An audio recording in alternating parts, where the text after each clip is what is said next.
O que é o Espiritismo? Por Allan Kardec. Continuação da nota explicativa. Com a reencarnação, desaparecem os preconceitos de raças e de castas, pois o mesmo espírito pode tornar a nascer rico ou pobre, capitalista ou proletário, chefe ou subordinado, livre ou escravo, homem ou mulher. De todos os argumentos invocados contra a injustiça da servidão e da escravidão, contra a sujeição da mulher à lei do mais forte, nenhum há que prime, em lógica, ao fato material da reencarnação.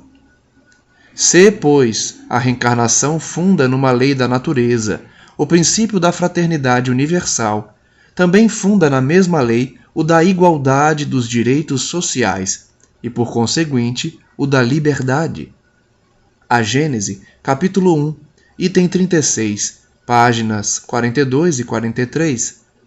Vide também Revista Espírita, 1867, página 373.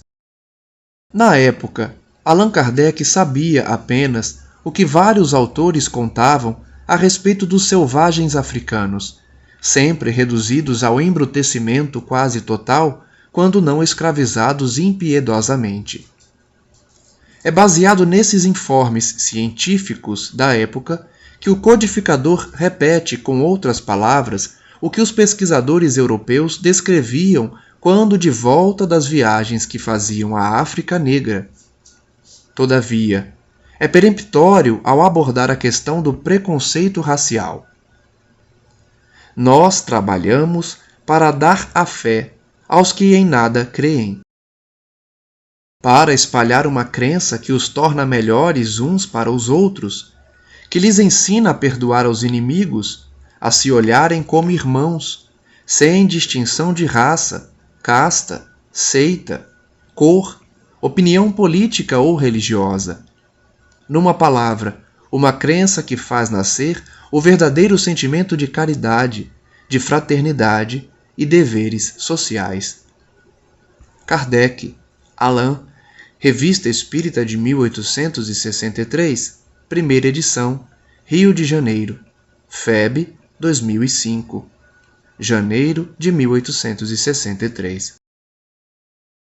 O homem de bem é bom, humano e benevolente para com todos, sem distinção de raças nem de crenças, porque em todos os homens vê irmãos seus.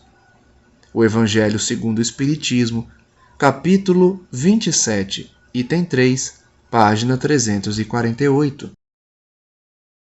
É importante compreender também que os textos publicados por Allan Kardec na Revista Espírita tinham por finalidade submeter à avaliação geral as comunicações recebidas dos espíritos, bem como aferir a correspondência desses ensinos com teorias e sistemas de pensamento vigentes à época. Em nota ao capítulo 11, item 43, do livro A Gênese, o codificador explica essa metodologia. Quando, na Revista Espírita de janeiro de 1862, publicamos um artigo sobre a interpretação da doutrina dos anjos decaídos, apresentamos essa teoria como simples hipótese, sem outra autoridade afora a de uma opinião pessoal controversível, porque nos faltavam, então, elementos bastantes para uma afirmação peremptória.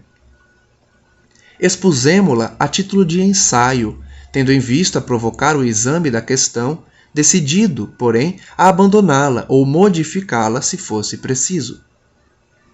Presentemente, essa teoria já passou pela prova do controle universal.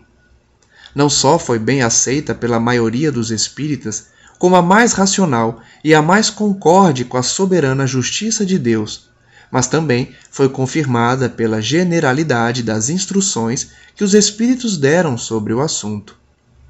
O mesmo se verificou com a que concerne a origem da raça adâmica.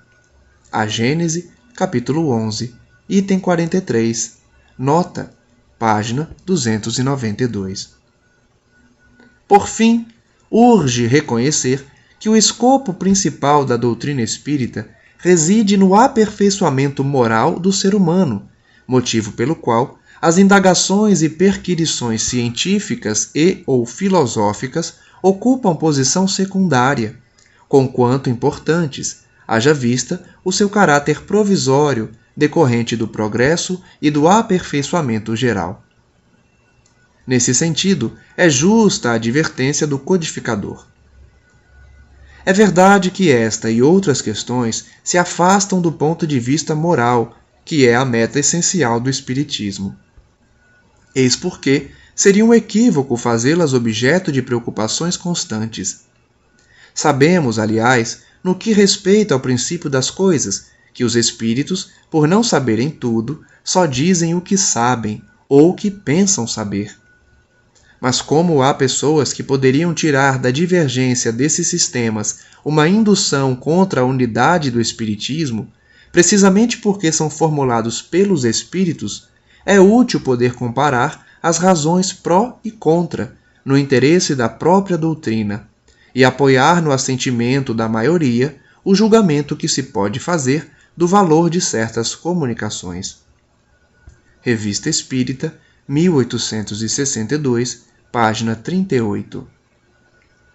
Feitas essas considerações, é lícito concluir que na doutrina espírita vigora o mais absoluto respeito à diversidade humana, cabendo ao espírita o dever de cooperar para o progresso da humanidade, exercendo a caridade no seu sentido mais abrangente, benevolência para com todos, indulgência para as imperfeições dos outros e perdão das ofensas.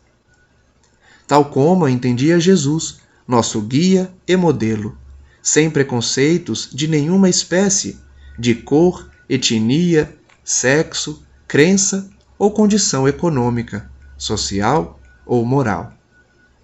A Editora.